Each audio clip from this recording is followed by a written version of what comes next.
Hello everyone, स्वागत है आपका हमारे YouTube channel Sariska classes Sikar में। आज का अपना जो टॉपिक रहेगा वो रहेगा वर्ग और वर्गमूल का। वर्ग अपन ने पिछले वीडियो में 1 से लेकर 1000 तक की संख्याओं को सीख लिए थे। अब अपन क्या करेंगे, पैटर्न टाइप के क्वेश्चंस पे करेंगे। पैटर्न टाइप के क्वेश्चंस करेंगे और वर्गमूल के क्वेश्चंस करेंगे। तो सबसे पहले अपन करते हैं पैटर्न टाइप जो वर्ग है या फिर पैटर्न टाइप जो मल्टीप्लाई है उसकी बात कर रही हूँ। तो देखो, पैटर्न टाइप का क्वेश्चन क्या है कि मैं कहूँ 11 का जो स्क्वायर है वो कितना है, 121। 11 का जो स्क्वायर वो कितना है, 121। फिर मैं कहूँ 111 का स्क्वायर, देखो यहां मैं देखूंगी तो 1 है, फिर देखो इन दोनों का जोड़ 2 है, फिर 1 है। यहां देखेंगे तो पहले 1 लिखेंगे, फिर इन दोनों का जोड़ 2 लिखेंगे, फिर तीनों का जोड़ 3 और फिर उल्टे। अगर मैं कहूं 1111 कितनी संख्या है, 4 संख्याएं हैं, तो कहां तक चलेगी, 1 2 3 4, फिर उल्टे आ जाओ।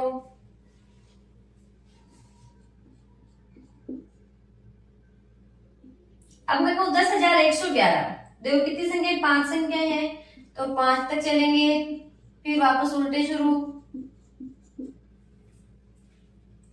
एक का पैटर्न टाइप का दूसरा जो क्वेश्चन है वो ये है, 11 का स्क्वायर कितना, 121। फिर 101 का स्क्वायर, 101 का स्क्वायर कितना होगा, 10,201।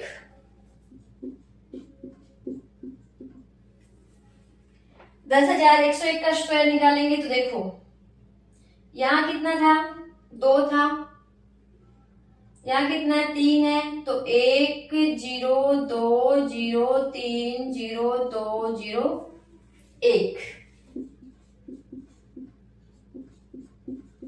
देखो कितनी संख्या है, 1 है, 1 4 बार है, तो कहां तक चलेंगे, 4 तक। 1 0 2 0 3 0 4 0, वापस उल्टे चलेंगे।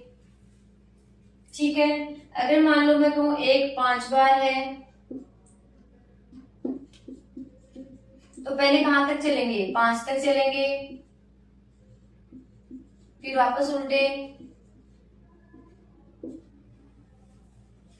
ये है 1 के पैटर्न टाइप के सवाल।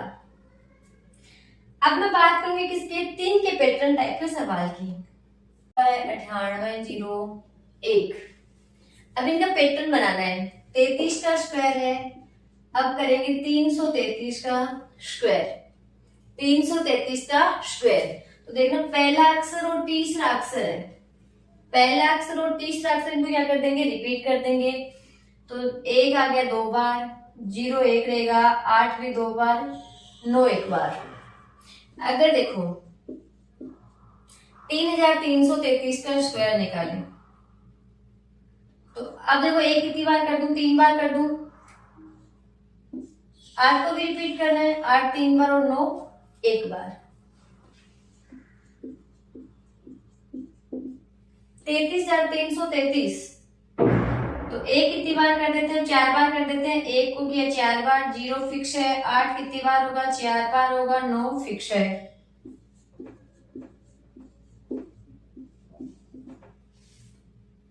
इस संख्या का स्क्वायर करेंगे तो 1 कितनी बार कर देंगे, 5 बार। 0 फिक्स है। 8 कितनी बार कर देंगे, 5 बार और 9 फिक्स है। सहम ये तरीका किस में है, 99 में है। 99 का स्क्वायर कितना है, 98 0 1 है। 999 का स्क्वायर, पहली संख्या और तीसरी संख्या को तो क्या करना है, रिपीट करना है, और दूसरी और चौथी क्या रहेगी, फिक्स रहेगी। तो 99 8 0 0 1, 9999। अब की बार ये जो संख्या वो कितनी बार आ जाएगी, 3 बार आ जाएगी। तो 99 8 0 0 1, 99,999 का स्क्वायर। तो अब जो संख्या रिपीट हो रही थी वो कितनी बार आ जाएगी, 4 बार आ जाएगी। तो 9 आ गया 4 टाइम, 8 फिक्स है, 0 आ गया 4 टाइम और 1 फिक्स है।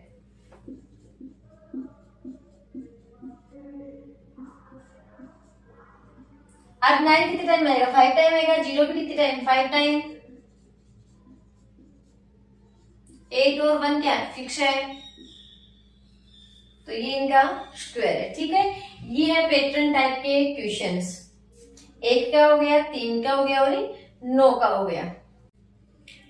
अब देखो एक अपन करेंगे, हालांकि ये क्वेश्चन मल्टीप्लाई टाइप के, लेकिन फिर भी अपन कर लेते हैं। जैसे मैं कहूं 99 इंटू 99, 99 का स्क्वायर है, तो इसको निकालने का सीधा तरीका एक और ये भी है कि इसमें से एक माइनस करो तो कितने आ गए, 98, और इसमें से 98 माइनस कर देंगे तो कितने आ जाएंगे, 01। तो 99 का स्क्वायर कितना हो जाएगा, 98 01। अगर देखो ये निकालें 999 का स्क्वायर, तो इसमें से तो कितना माइनस करेंगे, 1, तो कितने आ गए 998, और इसमें से कितना माइनस करेंगे 998, तो कितना आ जाएगा 100। ये है 999 का स्क्वायर। ऐसा अपन देखो मल्टीप्लाई का क्वेश्चन भी कर सकते हैं। जैसे मैं को 597, इसको गुणा करें 999 से, तो 597 से तो एक माइनस करेंगे तो कितने आ गए, 596 आ गए, और इसमें से 596 माइनस करेंगे तो कितने आ जाएंगे, 304। तो 597 इंटू 999 का आंसर कितना आ जाएगा, 596 403। 643 इंटू 999, 643 में से एक माइनस करेंगे तो 642, और इसमें से 642 माइनस करेंगे तो कितना आ गया, 7, 5 और 3। ठीक है, अब अपन बात करें किसी भी संख्या के वर्ग में अंक कितने होंगे। कोई संख्या है उसका मैं वर्ग करूंगी तो उसमें अंक कितने होंगे। तो इसके लिए देखो अपन दो बातें करेंगे, सम संख्या और एक विषम संख्या। जैसे मैं विषम संख्या लिख रही हूं,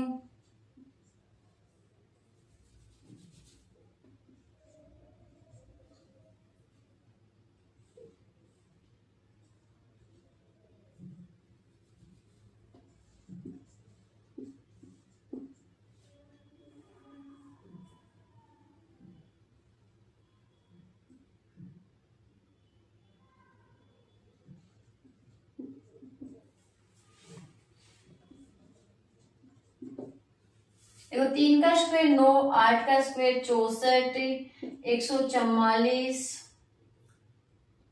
6400, और इसका कितना आएगा 10,000।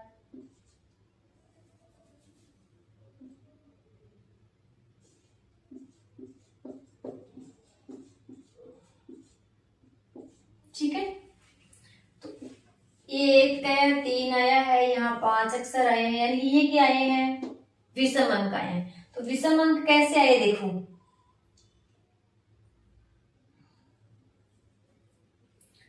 3 आया, इसके दुगुने से 1 कम। देखो 2 अंक थे, 2 का दुगुना 4 होता है, तो इससे 1 कम, यानी कि कोई संख्या है उसके दुगुने से 1 कम। यहाँ भी देखो 5 अंक है, ये कितने 3 है, 3 का दुगुना 6, 6 से 1 कम आ रहा है। तो जब मैं बात करूंगी विषम संख्या, इसकी बात करूंगी विषम संख्या, तो विषम में क्या आएगा कि 2n-1। यहाँ भी देखो 3, 1 अंक है, 3 का दुगुना कितना, 1 का दुगुना कितना 2, और ये तो 1 है तो 1 कम है।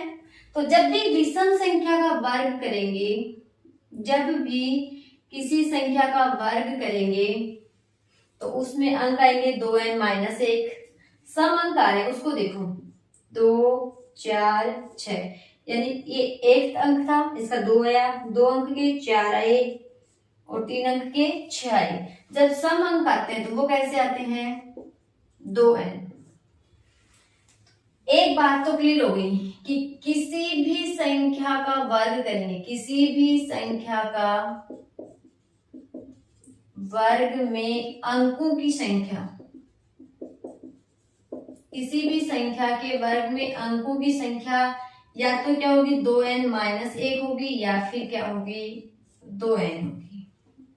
किसी भी संख्या का वर्ग करेंगे तो उसमें अंकों की संख्या या तो 2n-1 होगी, या फिर क्या होगी 2n होगी। किसी भी संख्या का वर्ग करने पर उसमें जो अंकों की संख्या आएगी वो क्या आएगी, 2n-1 या फिर 2n आएगी।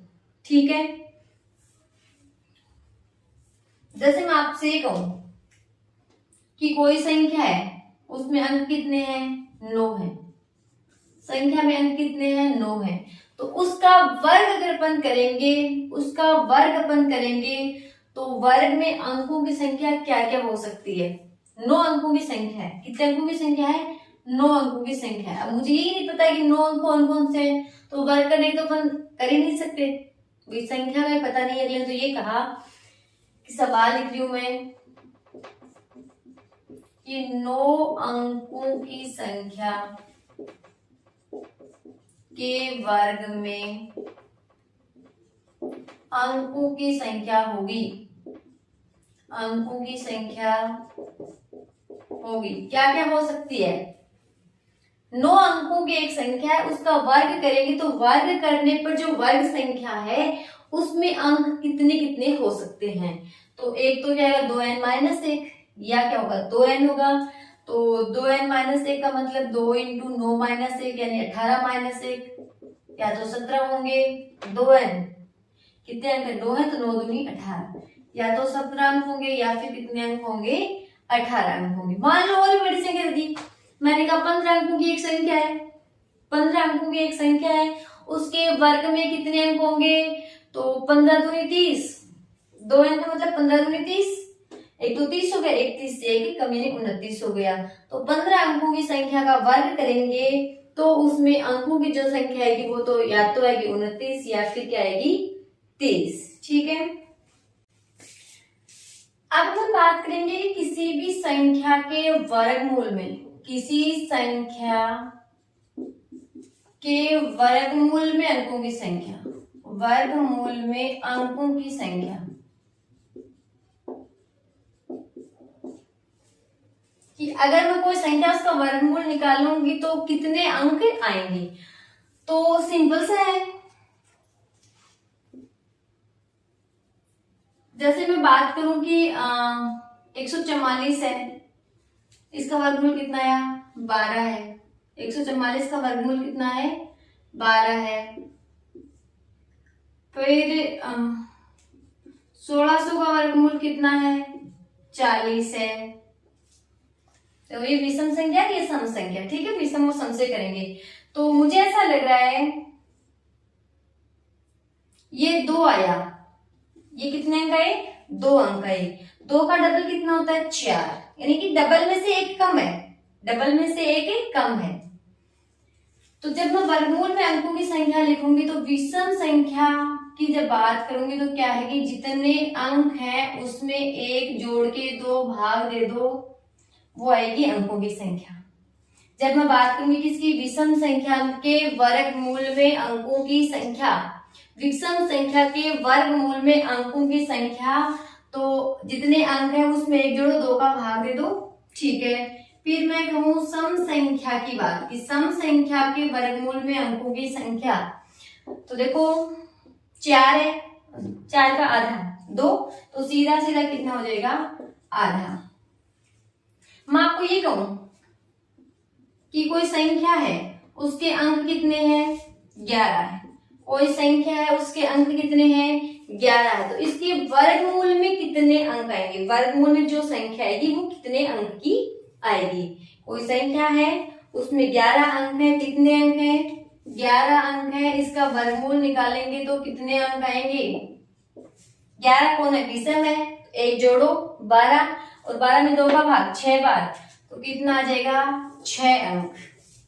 मैं कहूं एक संख्या है जो कि कितने अंक की है, 18 अंक की है, कितने अंक की है, 18 अंक की है, इसका वर्गमूल निकालूंगी तो संख्या कितने अंक की आएगी, 18। सम संख्या सीधा आधा करो तो 18 का आधा कितना, 9, तो 18 अंक की संख्या की वर्गमूल में अंकों की संख्या कितनी आएगी, 9 अंक आएगी। ठीक है, अब हम बात करेंगे स्क्वायर रूट की। किसकी बात करेंगे, स्क्वायर रूट की। स्क्वायर रूट बोलो या फिर क्या बोले, वर्गमूल। किसकी बात करेंगे, वर्गमूल की। वर्गमूल 2 टाइप के होते हैं, एक होते हैं पूर्ण वर्ग, और एक है जो पूर्ण वर्ग नहीं है। पूर्ण वर्ग का मतलब परफेक्ट स्क्वायर, और ये है नॉन परफेक्ट स्क्वायर।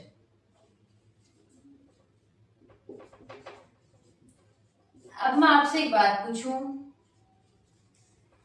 कि ऐसी कौन सी संख्या जिसको आप देख के ये बता सकते हो परफेक्ट स्क्वायर है या नहीं है। जल्दी पहचान किसकी कर पाएंगे अपन, परफेक्ट स्क्वायर या नॉन परफेक्ट स्क्वायर।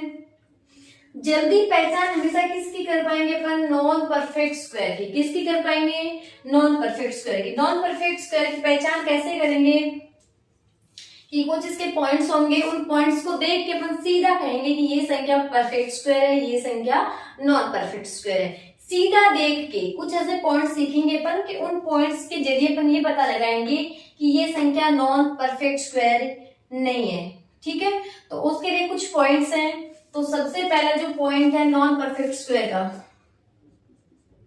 किसका है, नॉन परफेक्ट स्क्वायर।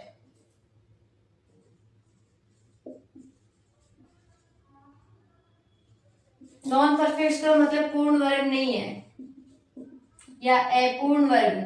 ठीक है, तो पहला पॉइंट इसका है कि संख्या का इकाई अंक क्या है, कि संख्या का इकाई अंक अगर क्या हो 2, 3, 7, 8 हो तो वो संख्या कभी भी पूर्ण वर्ग संख्या नहीं होगी। अगर किसी संख्या का इकाई अंक क्या आ जाए 2, 3, 7, 8 इनमें से कोई अंक आ गया तो वो संख्या कभी भी पूर्ण वर्ग संख्या नहीं होगी। जैसे मैं ये लिखती हूं,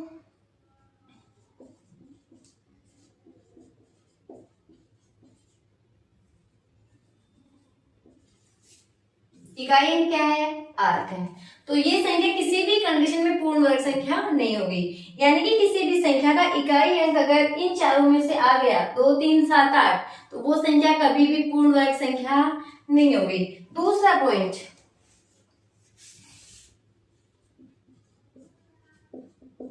अंत में जो शून्य की संख्या है वो क्या आ जाए, विषम संख्या।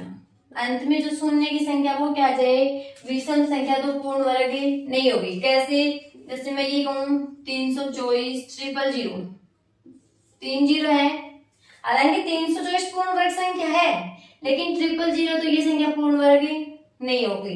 जैसे मैं कहूं 64 50 तो ये संख्या भी कभी भी पूर्ण वर्ग नहीं होगी।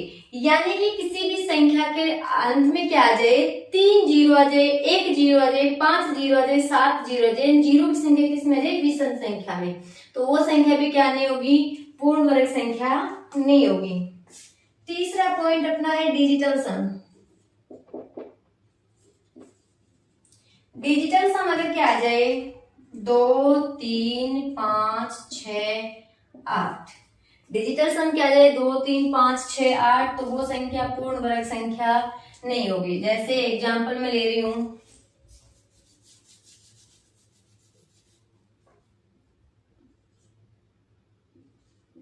389, कितना है 389।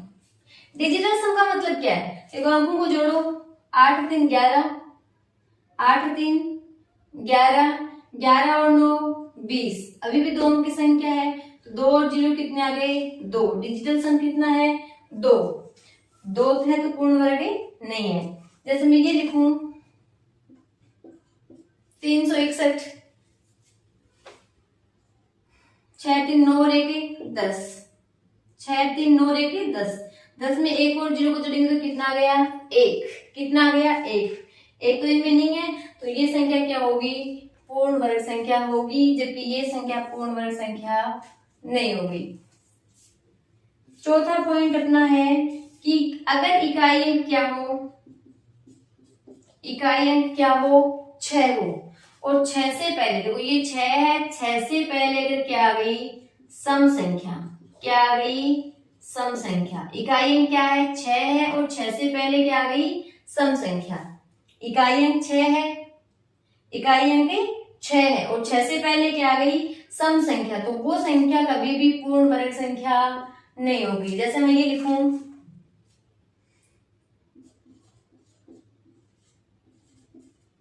6 है, 6 से पहले कौन आ गई? सम संख्या, तो ये कभी भी पूर्ण वर्ग नहीं होगी। ठीक है, अगला जो नियम है वो है कि इकाई अंक क्या हो? 5 हो। इकाई अंक क्या हो? 5 हो। इकाई अंक क्या हो? 5 हो। 5 से पहले अगर 2 के अलावा कुछ भी आ गया,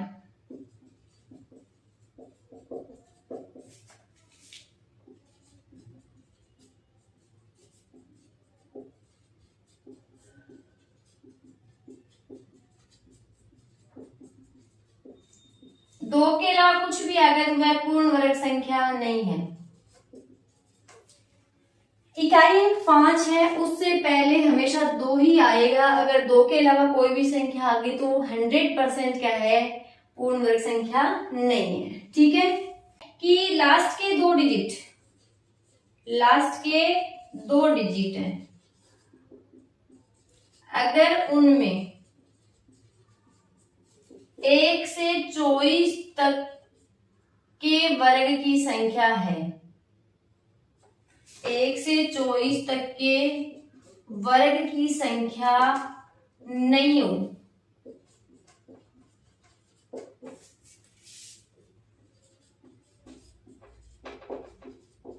तो वह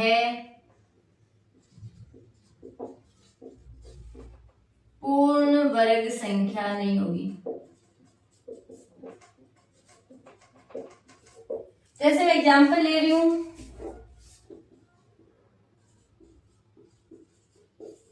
अंतिम अक्षर कितना है? 5 9।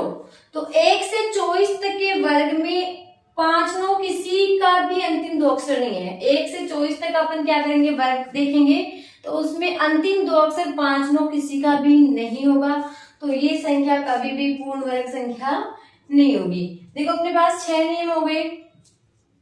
पहला नियम क्या है? किसका? नॉन परफेक्ट स्क्वायर, यानी जो संख्या पूर्ण वर्ग नहीं उनको पहचानने का नियम। पहला नियम है कि अगर इकाई अंक 2 3 7 8 है, अगर इकाई अंक 2 3 7 8 है तो पूर्ण वर्ग संख्या नहीं है। दूसरा नियम कहता है कि अंत में शून्य की संख्या क्या है? विषम संख्या, तो वो भी पूर्ण वर्ग नहीं है। तीसरा नियम क्या कहता है कि डिजिटल सम 2 3 5 6 8 है, डिजिटल सम क्या है? 2 3 5 6 8 है, तो वो भी क्या नहीं होगा? पूर्ण वर्ग संख्या नहीं होगी। चौथा नियम कहता है कि इकाई अंक 6 हो, इकाई अंक 6 हो और 6 से पहले अगर क्या है? सम संख्या है। इकाई अंक क्या है? 6 है, 6 से पहले अगर सम संख्या है तो वो भी पूर्ण वर्ग संख्या नहीं होगी। पांचवा नियम है कि इकाई अंक 5 है और 5 से पहले अगर 2 के अलावा कोई संख्या है, इकाई अंक 5 है, इकाई अंक 5 है और 5 से पहले 2 के अलावा कोई भी संख्या हो गई तो वो पूर्ण वर्ग नहीं होगी। और लास्ट नियम है कि लास्ट के 2 डिजिट देखेंगे, अगर वो दोनों डिजिट्स मतलब दो मतलब पूरा 2 वर्ड का शब्द है, 2 वर्ड जो है वो क्या है? 1 से 24 तक के वर्ग की संख्या में नहीं आए तो वो संख्या भी पूर्ण वर्ग नहीं है। अब इसके कुछ क्वेश्चंस देखते हैं। अब मैंने 2 प्रश्न लिखे हैं कि निम्न में से पूर्ण वर्ग संख्या है, निम्न में से पूर्ण वर्ग संख्या है। अपन को पूर्ण वर्ग संख्या पूछी है। अब पूर्ण वर्ग संख्या का तो कोई नियम ही नहीं है पहचानने का, तो अपन क्या करेंगे? पहले जो पूर्ण वर्ग नहीं है उनको पहचानेंगे। पूर्ण वर्ग नहीं है तो पूर्ण वर्ग का पहला जो नियम है वो क्या है कि अंतिम अक्षर क्या होना चाहिए? 2 3 7 8। इस नियम से तो कोई नहीं है। ठीक है, दूसरा नियम अपना क्या था कि जो लास्ट में 0 है, लास्ट में 0 क्या नहीं होने चाहिए? विषम संख्या में नहीं होने चाहिए। तो देखो इसमें विषम संख्या में है, ये तो पूर्ण वर्ग नहीं है, कट गया। ठीक है, तीसरा नियम अपना क्या था? डिजिटल सम। ठीक है, डिजिटल सम। चौथा नियम अपना क्या था कि 6 है, 6 से पहले क्या नहीं होना चाहिए? कोई भी सम संख्या नहीं होनी चाहिए। ठीक है, ये भी नहीं होगा। एक अपन ने पढ़ा था कि लास्ट के 2 डिजिट्स हैं, लास्ट के 2 डिजिट्स हैं वो 1 से 24 तक की संख्या में होने चाहिए, लेकिन 59 किसी में नहीं आता, तो ये भी नहीं होगा। अब अपन को इन 2 को चेक करना है। इन 2 को कैसे चेक करेंगे? डिजिटल सम से। कैसे चेक करेंगे? डिजिटल सम से। तो देखो 8 और 7 15, 8 और 7 15, 15 4 19, 19 और 6 25, 25 और 7 32, 32 और 6 32 और 6 38, 38 का कितना होगा 3 और 8 11, 11 को जोड़ेंगे तो कितना आ गया 2। डिजिटल सम क्या नहीं होना चाहिए था 2 3 5 6 8 नहीं होना चाहिए था 2 है तो ये भी नहीं होगी। अगर इसको चेक करें 6 2 8 2 10 15 15 17 18, 18 का 1 और 8 कितने हो गए 9। डिजिटल सम 9 तो हो सकता है, डिजिटल सम क्या नहीं होना चाहिए था 2 3 5 6 और 8 नहीं होने चाहिए था। ये तो 9 है तो ये अपना राइट आंसर है। ठीक है। दूसरा प्रश्न, पहले नियम से कि अंतिम अक्षर क्या नहीं होना चाहिए 2 3 7 8 नहीं होना चाहिए, ये तो गया। ठीक है। 3 भी नहीं होना चाहिए, ये भी गया। ठीक है। फिर इन दो में से देखेंगे, एक नियम अपना था कि अंतिम 2 अंक है वो क्या होने चाहिए 1 से लेके 24 तक की संख्या के वर्ग में होने चाहिए, लेकिन 59 तो 1 से 24 में नहीं है तो ये भी नहीं होगा। तो अपना कौन सा ऑप्शन राइट है डी। ठीक है। अब देखो, अगर कोई संख्या क्या है पूर्ण वर्ग है, कोई संख्या क्या है पूर्ण वर्ग है, उसका अपन को क्या निकालना है वर्गमूल निकालना है। कोई संख्या पूर्ण वर्ग है उसका अपन को क्या निकालना है वर्गमूल निकालना है। तो अपन लॉन्ग मेथड लेके नहीं बैठेंगे, अपन क्या करेंगे शॉर्ट करेंगे। कैसे करेंगे तो देखो, अंतिम अक्षर कितना है 4, अंतिम अक्षर कितना है 4, तो अंतिम अक्षर 4 से कौन होता है देखो, एक 64 का वर्गमूल 64 का वर्गमूल 8 होता है और एक 4 का वर्गमूल 2 होता है। तो या तो 8 आएगा या फिर कौन आएगा 2 आएगा, या तो 8 आएगा या फिर कौन आएगा 2 आएगा। अब ये है 77, 1 का वर्ग 1, 2 का 4, 3 का 9, 4 का 16, 5 का वर्ग 25, 6 का वर्ग 36, 7 का वर्ग 49, 8 का वर्ग 64, 9 का वर्ग 81 और 10 का वर्ग कितना है 100। देखो 77 किसके बीच में आ रहा है 77 किसके बीच में आ रहा है 64 और 81 के। तो छोटी संख्या कौन है 8 है, तो यहाँ लिखूंगी मैं 8, तो या तो आएगा 88 या आएगा 82। अब 88 और 82 में से कौन सा लिखेंगे, तो ये कौन है 77 है। 77 बताओ 64 के नजदीक है या फिर 81 के नजदीक है, किसके नियरेस्ट है ऊपर वाली के नीचे वाली के, नीचे वाली के है। नीचे वाली का मतलब क्या होगा बड़ी संख्या, तो इसका वर्गमूल कितना आ जाएगा कि 77 44 का जो वर्गमूल है वो कितना आ गया 88। ठीक है। अगला प्रश्न, अंतिम अक्षर 9 है, तो 9 से कौन आता है देखो,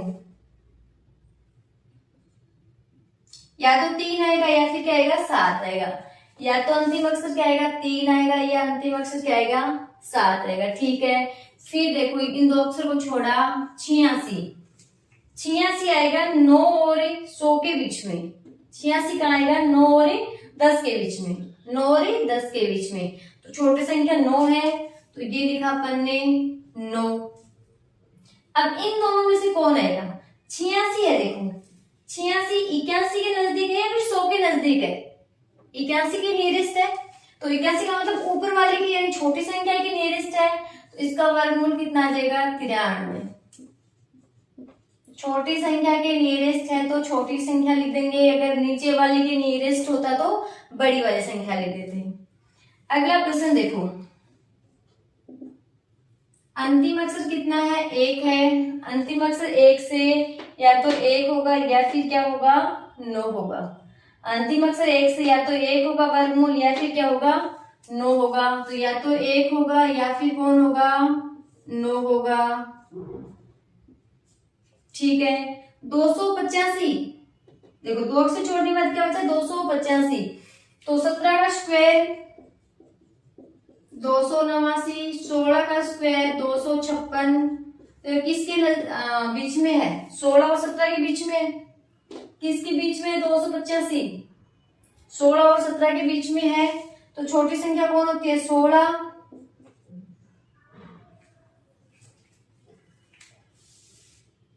अब 256 के नजदीक है, 289 के नजदीक है, 289 के नजदीक है 285, तो 285 किसके नियरेस्ट है, 289 के नियरेस्ट है, तो क्या लिख देंगे 17, बड़ी वाली संख्या, तो कितना आ जाएगा 169, यानी कि 2 8 5 6 1 का वर्गमूल कितना आ जाएगा 169। अगली संख्या है अपनी 80 656। अंतिम अक्षर 6 है, अंतिम अक्षर 6, या तो 4 होगा या फिर 6 होगा वर्गमूल में, तो या तो 4 होगा या फिर क्या होगा 6 होगा। 806, 2 अक्षर छोड़ने के बाद कितना बचा 806, तो 806 28 का स्क्वायर हो जाएगा 784, 29 का स्क्वायर हो जाएगा 841, यानी 28 और 29 के बीच में आएगा। तो छोटी संख्या कौन है 28, तो मैंने लिखा 28।